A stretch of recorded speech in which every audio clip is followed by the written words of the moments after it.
He's a retired Lexington firefighter, but today he became the victim of a home invasion, and police are still searching for the suspects. Details as 27 News First at 6 starts now.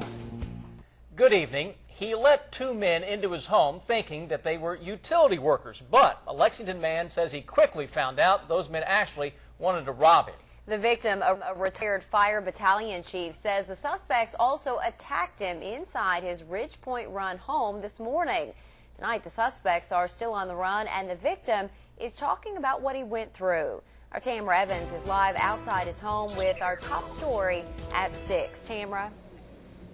Well, Amber, 72-year-old David Norris says he is lucky to be alive today after he says two men pretended to be utility workers, went inside his home, shot at him, tied him up, and then left him.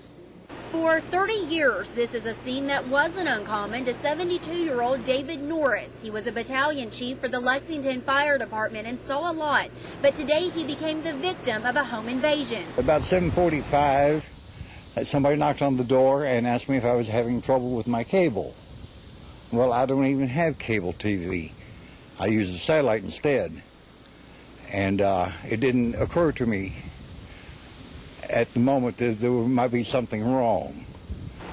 The guy looked proper. He had the little hard hat, you know, and the nylon vest on, reflective vest. Norris says the man, dressed as a utility worker, came inside his home and pulled a gun. Without any pause or anything, he fired it. Norris says the bullet grazed his head and he fell. Another man came into his home. Then they proceeded to wipe their feet off on me for a while. I don't know why. He says the men went through his home searching for what he believes was for money, then asking about guns. That's when he says they decided to leave, but not before taping his hands behind his back. And then took a plastic grocery bag and put it over my head and duct taped it closed. Norris luckily was able to free himself and called 911. He was taken to UK Hospital and treated for his injury. He says he's just lucky to be alive. Standing there watching the blood drip off my head onto the carpet, I said, I'm not going to see the end of this.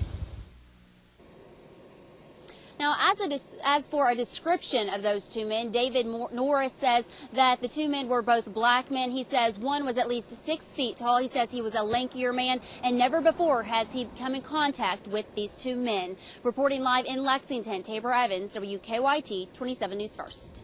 And police could really use your help. If you have any information on this case, you're asked to call Crime Stoppers. That number is there for you at the bottom of your screen.